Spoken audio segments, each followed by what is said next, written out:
Hello everyone.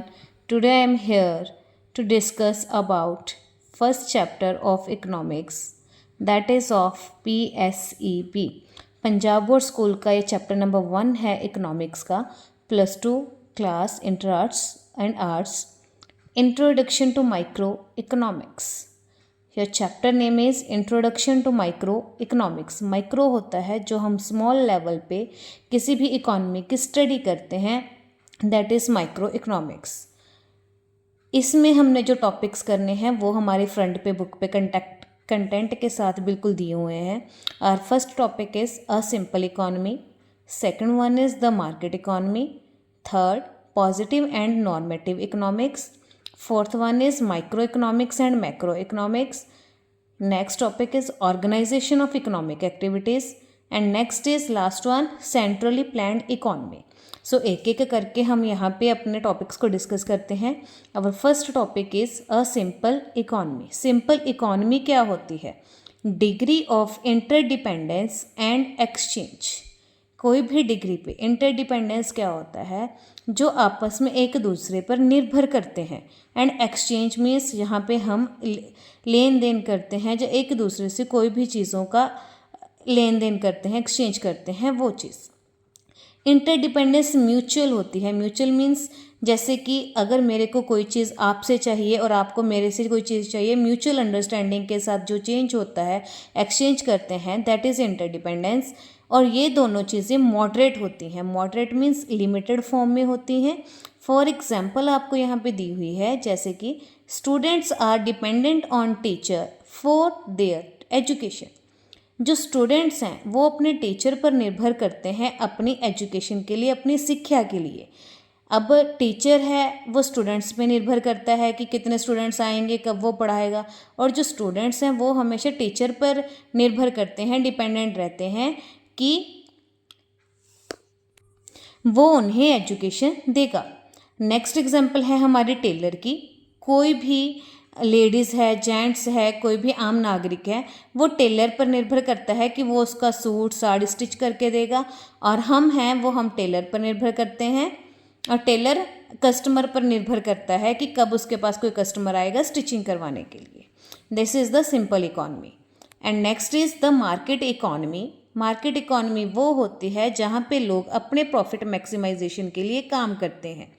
इसमें क्या है, एक तो ये क्या होती है, फ्री इकोनॉमी होती है. फ्री इकोनॉमी मीन्स जिसमें किसी और चीज़ का कंट्रोल नहीं होता. यहाँ पे जो इंडिविजुअल होता है उसका खुद का ही कंट्रोल होता है और कोई भी आके यहाँ इसको कंट्रोल नहीं कर सकता.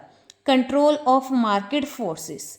यहाँ पे क्या है, control of market forces means जो मार्केट इकोनॉमी है ये किस चीज़ पर डिपेंड करेगी. यहाँ पे कोई गवर्नमेंट का रोल तो होता नहीं है, ना ही कोई गवर्नमेंट का कंट्रोल है. लेकिन मार्केट फोर्सेस क्या होती हैं हमारी? Market forces are demand and supply. Demand and supply पे कैसे निर्भर करती हैं ये चीज़ें, कि जितनी डिमांड होगी मार्केट में उतनी ही सप्लाई ज़्यादा बढ़ेगी, और जितनी डिमांड कम होगी उतनी ही सप्लाई कम होगी. और अगर सप्लाई ज़्यादा होगी, डिमांड भी ज़्यादा होगी, तो हमारा प्रॉफिट होगा ही होगा. इसीलिए ये जो मार्केट इकोनॉमी है वो हमेशा कस्टमर की डिमांड एंड सप्लाई पे निर्भर करती है, दैट आर मार्केट फोर्सेस. इसमें आगे no role of government. Government का कोई रोल नहीं होता, इसमें इंडिविजुअल का ही रोल होता है. इंडिविजुअल चाहे तो अपना डिमांड जितनी मर्जी लोगों की ले सकता है, प्रोड्यूस कर सकता है और उनकी सप्लाई कर सकता है.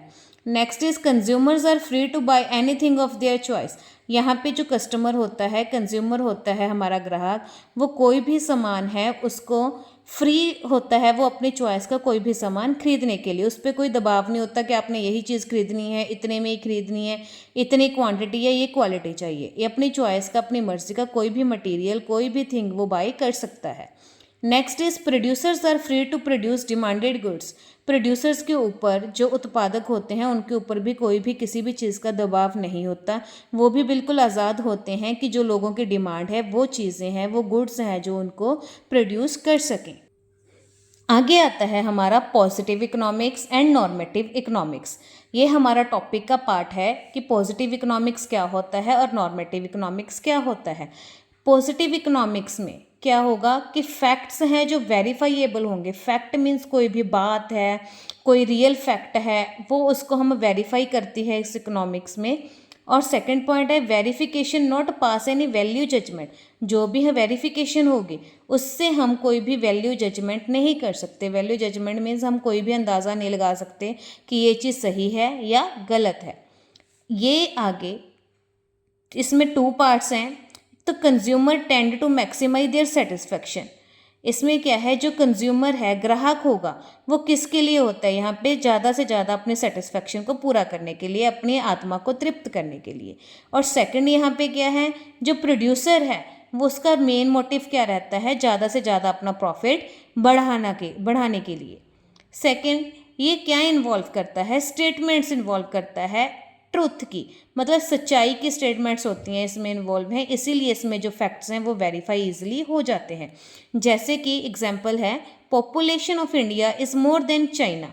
अब ये तो फैक्ट है, कोई बात है हमें कह दी कि इंडिया की जो पॉपुलेशन है वो चाइना से ज़्यादा है, तो होगी ही ना। अगर हमने फैक्ट्स वेरीफाई किए हैं तो ये स्टेटमेंट है जो बिल्कुल ट्रुथ इन्वॉल्व कर रही है। उसके बाद स्टेटमेंट क्या है, अब इसमें पॉजिटिव स्टेटमेंट आ गई, क्योंकि ये तो पॉजिटिव फैक्ट दिया हुआ है ना हमें कि इंडिया की पॉपुलेशन है वो ज़्यादा है, but not judged so it's wrong.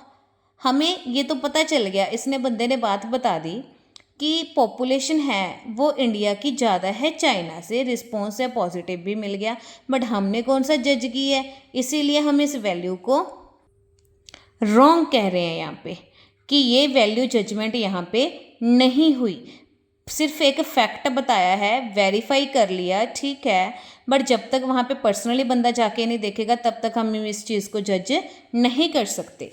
Next आता है हमारा नॉर्मेटिव इकोनॉमिक्स। जैसा कि हम देखते हैं जब भी किसी में डिफरेंस करना होता है तो एक में पॉजिटिव फैक्ट्स होते हैं तो एक में नेगेटिव फैक्ट्स होते हैं।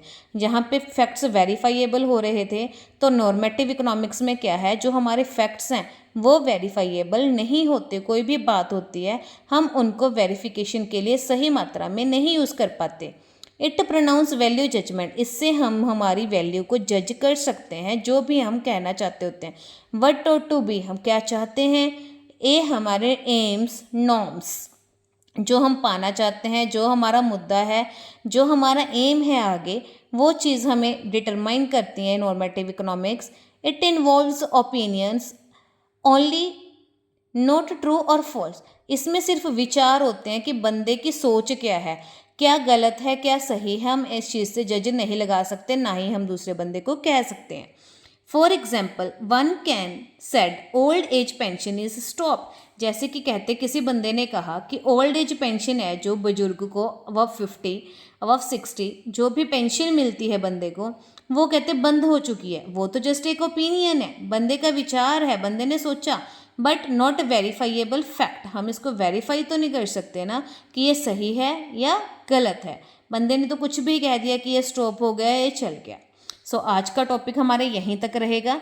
ये मैंने नोट्स साथ साथ मेंटेन किए हुए हैं, आप चाहे तो इसके नोट्स भी आप बना सकते हैं, साथ साथ आपकी इसकी रिवीजन भी होती रहेगी। सो आज के लिए thank you. Like, subscribe and follow share करना मत भूलना। टुडे के लिए इट्स इनफ। Thank you.